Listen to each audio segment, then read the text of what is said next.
밸류로 보면요, 이게 비싸지도 싸지도 않은 거예요. 지금 많이 올랐다는 이유로 이걸 고평가로 보기는 되게 좀 어려운 상황이고, 지금 분위기상으로는 내년까지 반도체 실적은 계속 우상향할 거로 좀 보거든요. 지금 분위기로는 1분기에 한번 터치할 가능성은 저는 좀 충분히 있다 이렇게 보고 있고, 가장 이제 우리가 항상 그 주식 투자할 때 좀 조심해야 될 그런 신호 중에 하나는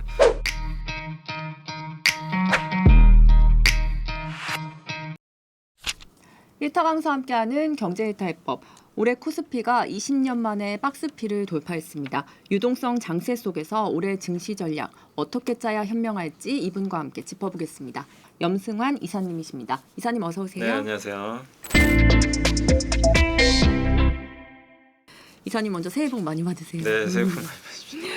올해 한국 증시는 사실 한국 증시가 늘 저평가돼 있다는 평가를 받아왔는데 정작 주가가 잘 움직이지는 않았잖아요. 근데 올해는 사상 처음 최근에 이제 4,600대까지 돌파를 하고 장중 사상 최고를 이제 찍는 모습을 보이고 있는데 과거와는 조금 다른 신호로 봐도 될까요? 그러니까 이제 달라진 게 어떻게 보면 가장 큰 건 두 가지 같아요. 그러니까 주식시장 올라간 이유 중에 하나가 돈을 좀 많이 풀잖아요, 전 세계가. 근데 뭐 과거에도 그런 적은 많이 있었죠. 20년, 21년에도 뭐 코로나 때 돈 풀어서 올라간 적이 있는데, 이제 그래서 그건 달라진 거라고 보기는 어려운데, 달라진 게 첫 번째가 정부 정책이 좀 바뀌었잖아요. 이제 주식시장에 뭐 상법 개정을 통해 가지고 한국에 좀 이게 코리아 디스카운트 좀 없애보자. 예, 그게 그냥 말로만 했던 게 아니라 진짜로 법을 바꿔버렸기 때문에 그게 좀 컸던 것 같고, 이제 그러면서 작년부터 외국계 증권사들에서도 이제 한국 증시에 대해서 좀 장기 투자해도 된다 이런 보고서들이 좀 나왔잖아요.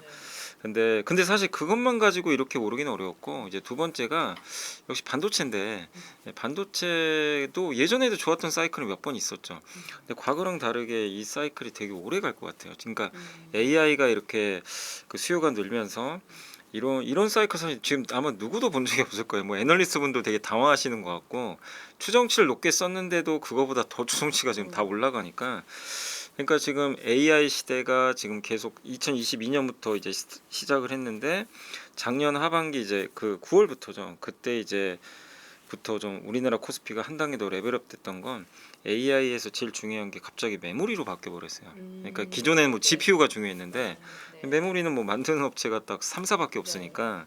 근데 그게 이제 우리나라한테는 어떻게 보면 이제 우리나라 지수에 지금 시가총액 한 38%가 삼성전자 하이닉스거든요. 그러니까 그 정도로 막강하니까 메모리 시대가 열렸고, 이게 옛날처럼 사이클 타는 게 아니라 이게 사이클이 좀 장기화될 거다. 이게 이제 과거랑은 또 되게 달라진 거죠. 그래서 이 두 가지 요인들이 이제 결합이 돼서 어쨌든 주식시장이 뭐 생각보다 굉장히 빠르게 지금 4,600까지 온 것 같습니다. 그럼 반도체를 포함해서 지금 한국 기업들의 기초 체력이 시장을 좀 설득할 만큼 올라왔다고 볼 수 있을까요? 이게 이제 기초 체력이라는 건 우리나라 기업들의 이익이죠. 이익이고 뭐 흔히 자기자본 이익률이라고도 많이 표현을 하는데, ROE죠, ROE. 그러니까 그 자본 대비해서 얼마나 많이 버냐. 근데 우리나라가 ROE가 10%가 항상 안 됐거든요. 계속 뭐 7%, 8%. 그래서 이제 우리 한국은 구조적 저성장이 늪에 빠져서, 그래서 보통 이제 PBR로 많이 계산을 하잖아요. 그래서 미국은 PBR이 4.5배나 되는데 한국은 막 0.8배, 한 배도 안 되고 0.9배. 그게 다른 이유보다 결국 ROE가 낮아서인데, ROE 높이는 방법은 밑에 분모를 줄이면 되거든요. 분모가 자기 자본이기 때문에 주식수 줄이면 돼요, 사실. 근데 우리 그동안 소각을 많이 못했잖아요. 근데 이제 이번 정부 들어서 그런 정책을 해. 그러니까 그게 이제 ROE를 분모를 낮추는 요인 중에 하나고, 그럼 분자는 이익이니까 이익이 증가하면 당연히 또 ROE 느는데, 뭐 아시겠지만 이 분자는 지금 반도체 때문에 난리가 났잖아요. 막 추정치가 급격하게 올라가서. 그래서 지금 최근에 나오는 자료 보니까 올해 예상이죠. 이제 올해 예상 실적 대비해서 우리나라 ROE가 13%가 넘은 것 같아요.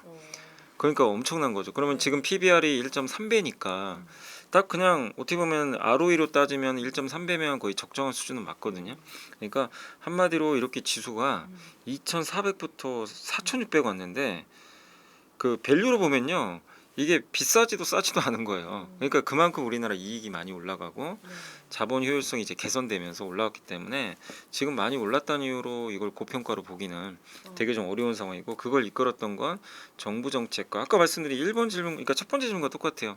분모 줄여주고, 분자는 어쨌든 물론 삼성 하이닉스가 정말 그 고생해서 잘한 것도 있지만 AI 사이클이 메모리가 터져가지고 이익이 계속 늘어나는 거. 근데 이게 계속 이어질지는 우리가 모르지만 지금 분위기상으로는 내년까지 반도체 실적은 계속 우상향할 거로 좀 보거든요. 그러면 ROE가 더 올라갈 수도 있는 거죠, 사실은. 그리고 소각을 더하면 또 올라가겠죠. 그래서 지금 이 4천선 지금 이제 4,600인데 4천선은 이제 완전히 싸 보이는 거죠, 어떻게 보면. 만약에 내려간다면. 그래서 일단 지금은 우리가 4천선 이 정당하냐, 뭐 충분히 정당하다 보고 있고, 여기서 만약에 이제 5천선을 갈 수도 있는데 5천선 가도 비싼 건 비싸고 우리가 할 수는 없는 거거든요. 물론 싼 건 아니지만. 그래서 적정하게 지금 우리나라는 가치를 좀 받고 있다, 이렇게 생각은 하고 있습니다.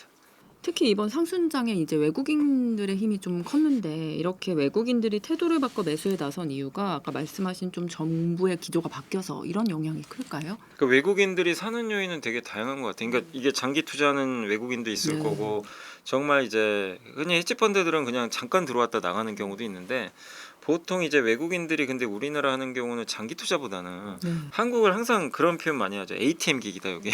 그래가지고 뭐 위기 터지면 그냥 먼저 팔고 도망가고 그런 게 되게 많아요. 그래서 사실 작년에 장 오를 때도요, 갑자기 미국에서 뭔가 이슈 터지면 막 하루에 1조씩 팔아버리고 그런 게 되게 많았거든요. 그러니까 한마디로 외국인들의 그 습성이 바뀐 것 같지는 않아요. 그래서 사실 작년에 보면 외국인들이 5월부터 주식 많이 산 걸로 아는데 11월 한 달에는 막 14조 팔아버렸거든요. 11월에 무슨 일이 있었냐면 미국이 휘청거렸죠. 막 그때 오라클 터지고 막 AI 버블이다, 막 금리 인하는 안 하니 많이 막 이러니까 한국이 아무 잘못 없는데 그냥 다 던져버린 거예요. 그러니까 그 정도로 한국 시장에 대해서는 약간 아직도 이제 미국 증시나 그 글로벌 매크로 환경 보고 그런 걸 보고 좀 팔 때 선제적으로 팔아버리고 그런 것들이 좀 강했는데, 그래도 어쨌든 이제 외국인들이 지금 12월부터는 또 다시 매수 기조로 좀 바뀌었는데, 외국인들이 어쨌든 이게 그동안 우리나라를 선택하는 이유를 보면 일단 글로벌 경기에 대한 기대감이 좀 있긴 있어야 되거든요. 근데 글로벌 경기가 보통 좋을 때 달러가 약해요. 근데 우리나라 원화는 약해도 분명한 건 작년에 달러도 약했거든요. 달러가 작년에 10% 이상 빠졌거든요. 굉장히 약한 거예요. 근데 우리나라 원화가 너무 약해서 우리가 이제 체감적으로는 달러가 강하다고 생각하지만 사실은 전 세계적으로 보면 달러가 굉장히 약했던 거죠. 그럼 보통 그럴 때 외국인은 주식을 사는 경향이 있습니다. 그래서 아시겠지만 우리나라 환율 이렇게 올랐는데도 작년에 어쨌든 외국인이 5월부터 주식을 샀잖아요. 그런 걸 본다면 달러 약세 기조에 대한 그 부분이 올해도 만약에 이어진다. 그러니까 외국인들이 봤을 때 여기서 달러가 만약에 오르고 막 이런 흐름으로 본다면 아마 주식을 팔 가능성이 높아요.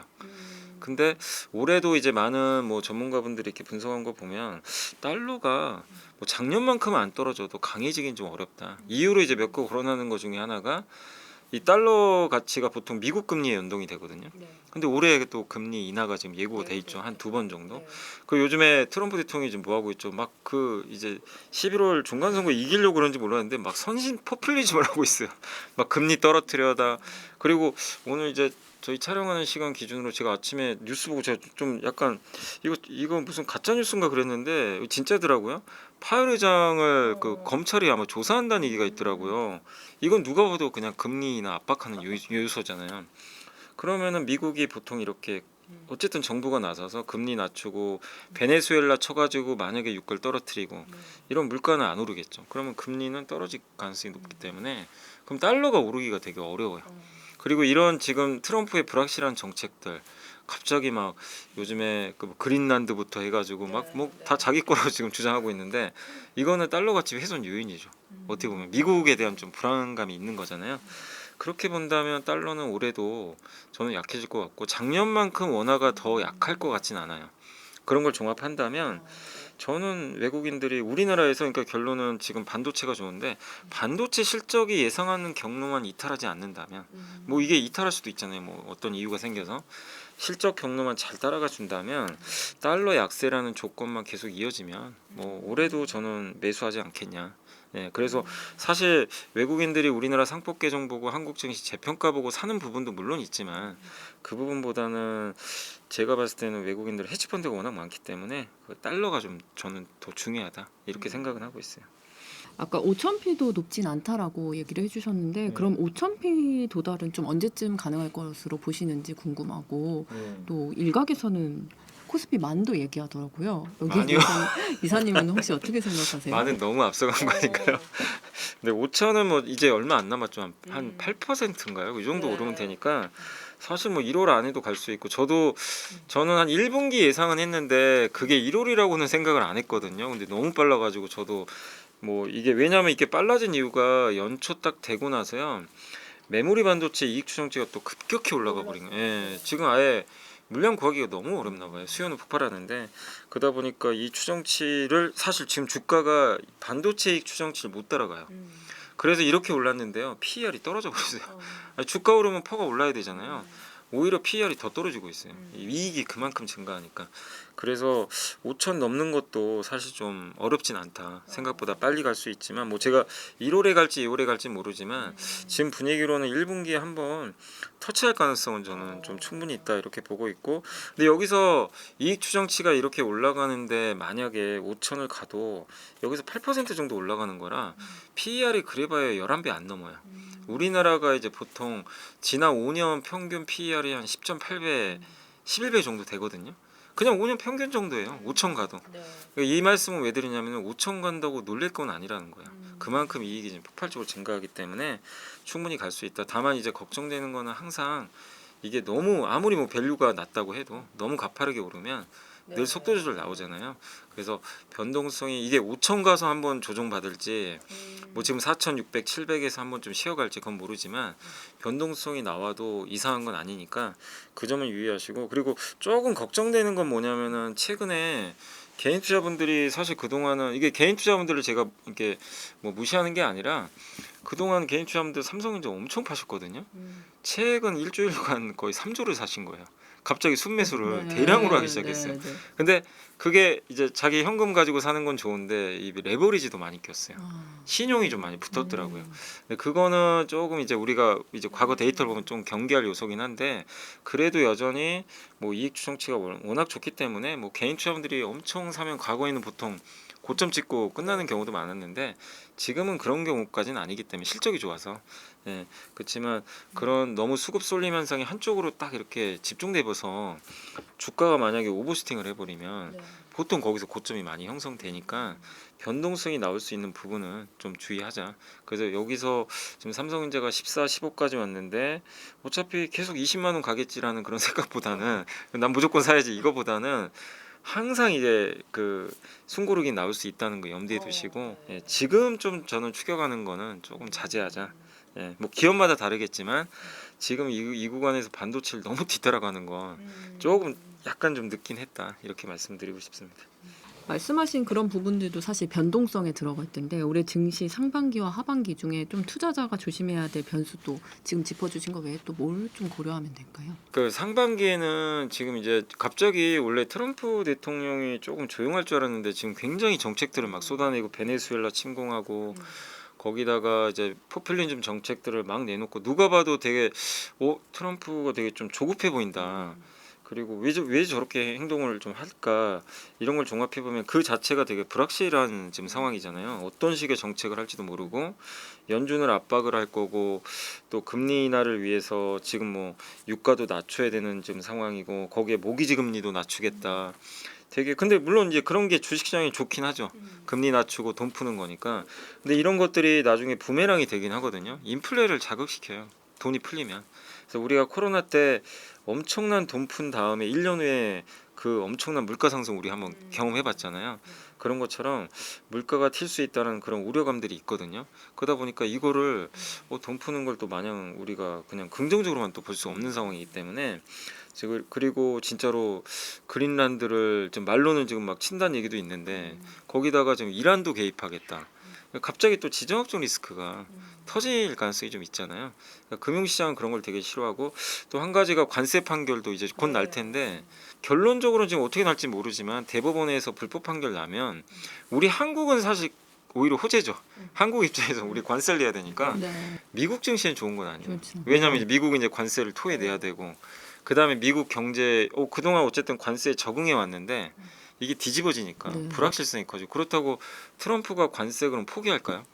또 다른 방법으로 다른 하겠죠. 그렇게. 오히려 불확실성이 더 커져서 미국 증시에 되게 또 불안정할 수 있거든요. 그래서 사실은 저는 상반기는 큰 악재는 없다고 봤는데 지금 지난주에 갑자기 트럼프의 그런 몇 가지 정책들을 보고는 트럼프의 이 정책 자체가 좀 약간 변동성을 키우겠다 그렇게 보고 있고, 근데 이게 대세를 바꾸진 않을 거예요.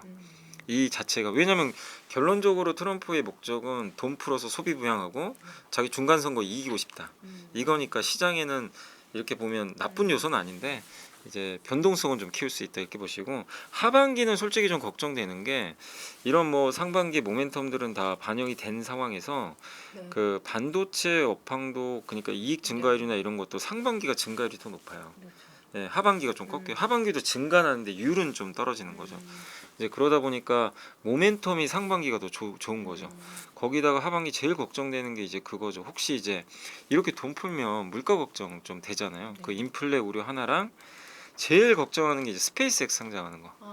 그거는 저는 악재라고 보거든요. 이게 스페이스X가 지금 우리 한국 돈으로 1,100조에서 1,500조 얘기 나와요. 상장하고 오픈 AI가 지금 한국 돈으로 800조 얘기 나옵니다. 이 둘이, 거기다 엔트로픽이 500조. 이 세 개가 연달아 상장할 가능성이 있거든요. 2,000조가 넘어요. 2,000조 넘는 회사들이 미국이 한 번에 상장한다. 아무리 미국이 시총이 커도 이게 충격을 안 받을 수 없고 거기에 돈들이 빨리 들어가 버리겠죠. 그러면 미국의 다른 기업들이 좀 공급 부담 때문에 흔들릴 수 있기 때문에 우리나라가 21년도에 아마 기억하시기에 21년도 미국장 되게 좋았잖아요. 한국은 되게 안 좋았습니다. 하반기에. 그 이유가 그때 카카오뱅크부터 상장을 되게 많이 했어요. 우리 한국 기업들이, 큰 회사들이, LG엔솔까지. 그래서 이제 주식시장이 굉장히 힘들었던 제가 기억이 나거든요. 근데 미국에서도 그런 일이 또 발생하면 굉장히 좀 이제 공급 부담 때문에 좀 약간 시장이 부담을 줄 수 있어요. 공급 충격을. 그래서 하반기가 조금 불편한 요소들이 많기 때문에 상반기가 훨씬 분위기는 더 저는 좀 좋을 것 같고, 하반기가 물론 그런 요소들이 만약에 올해 하반기에 스페이스X 상장이 안 되고 뭐 내년으로 연기될 수도 있잖아요. 그러면 또 달라지지만 일단 만약에 스케줄대로 본다면 한 4분기는 조금 변동성 커지지 않겠냐 이렇게 예상을 하고 있습니다. 올해 이제 시장을 볼 때 투자자들이 이 정도면 좀 들어가도 되겠다 판단할 수 있는 매수 시그널이 좀 궁금하고, 또 반대로 숨고르기 신호다 이렇게 좀 알 수 있는 신호라면 뭐가 있을까요? 근데 이게 그동안 미국 시장이나 이제 한국 시장 이렇게 보면 중간중간 작년에도 이렇게 지수가 3,200 갔다가 3,000 갔다가 다시 한 3,600 갔다가 좀 조정받고, 그리고 4,000 갔다 또 3,800 막 이랬잖아요. 그 과정들 보면 희한하게 일치하는 게 뭐냐면 미국의 그 금리 정책 있죠. 유동성. 요게 말라버리면 꼭 빠지더라고요. 그러니까 가장 가까웠던 애가 11월에 우리가 4,200 갔다가 11월부터 한 달 동안 3,800까지 한번 확 빠진 적이 있고, 미국도 많이 빠졌죠. 그때 제일 컸던 게 이제 셧다운이죠. 셧다운 때문에 그 금리 인하 못할 거다 이 루머가 돌아버렸죠. 근데 금리 인하를 못한다고 하니까 그럼 유동성이 좀 마르겠네. 그리고 셧다운이 계속 이어지니까 미국 정부가 이게 계좌가 동결돼 있잖아요. 이걸 빼서 못 썼잖아요. 아니 정부가 돈 써야 되는데 돈을 못 쓰니까 유동성이 갑자기 말라버렸죠. 결국 이렇게 강세장에서 중간중간 조정받는 거는 그 유동성입니다. 유동성이 한 번씩 약간 긴축될 때가 있어요. 그래서 우리가 조심해야 될 거는, 혹시라도 지금은 미국 연준이 금리 인하를 하는 기조죠. 물론 이번 1월 달에는 동결할 거예요. 근데 그거 신경 안 씁니다. 어차피 할 거니까. 근데 만약에요, 어떤 뭐 이유가 뭐가 될지 모르지만 갑자기 미국에서 그러니까 뭐 주요 기관들에서 올해 금리 인하 한 번도 안 할 것 같다 이런 전망이 나올 수도 있어요. 그게 갑자기 대세가 되면 주가가 부러져 버릴 겁니다. 우리는 금리 인하 기대하고 있었는데. 그래서 가장 이제 우리가 항상 그 주식 투자할 때 좀 조심해야 될 그런 신호 중에 하나는, 강세장에서는 결국에는 그 유동성이 좀 약간 조일 수 있는 부분들, 그런 걸 좀 조심하시면 될 것 같고. 근데 이제 이거 그래도 강세장에서의 이런 유동성 조정은 어쨌든 기본적으로 이익이 증가하는 이상은 중간중간 단기 조정을 받고 가기 때문에 대세를 판가름하진 않아요. 이 유동성이 결국에 대세하락으로 가는 거는 기업들의 이익이 꺾여버리는 거거든요. 그래서 우리가 제일 조심해야 될 거는 M7의 이익이 이제 훼손되거나, 이제 뭐 M7이 너무 투자를 많이 해서 작년에 그래도 미국 M7이 주당 순이익 증가율이 25%나 돼요. 돈을 그렇게 썼는데도. 근데 올해도 지금 한 S&P 500 기준으로 미국 기업들의 이익 증가율이 15% 정도 되거든요. 근데 그런 게 유지되면 상관은 없어요. 뭐 중간에 유동성이 안 좋아져서 만약 주가 지수가 한번 확 부러져요. 그럼 투자해도 됩니다. 기회가 되는 건데 이게 주가 지수가 빠지는데 이익 증가율이 훼손되고 아 기업들이 이제 투자를 AI에서 투자를 이제 번 돈보다 더 많이 해야 돼서 EPS가 훼손되는 게 막 갑자기 보이기 시작하면 그러면 이제 이거는 이제 빠져나오기 좀 쉽지 않거든요. 이제 조정이 되게 길어질 수 있어요. 이거는 우리도 똑같아요. 반도체도 지금이야 계속 추정치가 상향되는데 이 추정치가 이제 꺾여 버리거나 그러면 되게 아플 수가 있거든요. 그래서 단기 조정은 어쨌든 그 유동성으로 좀 판단하시면 되고 중기 조정 같은 경우는 결국 이 기업 이익 추정치다. 네, 그게 이제 뭐 일주일에 한 번이나 매월 나오니까 그런 것들 좀 잘 확인하셔서 보시면 될 것 같고 그리고 이제 보통 이제 이렇게 단기적으로 조정받을 때 이렇게 주가가 이렇게 빠지잖아요. 근데 그게 뭐 어느 시점에서 매수해야 된다 이런 게 있는 건 아니고 제가 말씀드린 이 조건이 두 가지잖아요. 하나는 유동성 때문에 빠지는 거, 그 다음에 이익이 훼손돼서 빠지는 거. 이익이 훼손돼서 빠질 때는 그냥 기다려야죠. 그거는 뭐 내려온다고 매수할 게 아니라 다시 이제 EPS를 봐야 되니까 기다리는 건데 유동성이 어쨌든 이렇게 그 메말라 가지고 11월처럼 빠질 때는 보통 고점에서 우리나라 증시가 보통 한 7, 8% 빠지는 것 같아요. 보통은 그럴 때. 그럼 이제 고점을 딱 설정하셔가지고 이번에 거의 8% 빠졌을 때 3,830까지인가? 거기가 거의 한 7%, 8%예요. 고점에서. 거기 딱 찍고 갔거든요. 그래서 여러분들이 이제 생각하실 거는 어떤 신호보다는 이거 유동성이 단기적으로 말라서 단기 조정이라고 생각하시면 고점 딱 나왔을 때 거기서 7에서 8%를 한번 계산해 보세요. 코스피 어느 정도 나오는지. 그럼 그 정도 오면은 너무 두려워할 필요 없이 이제 분할 매수하는 거죠. 뭐 더 빠질 수도 있으니까 그건 모르니까. 그래서 그런 이제 위치 레벨을 보고 투자하시는 것도 저는 괜찮다고 생각합니다.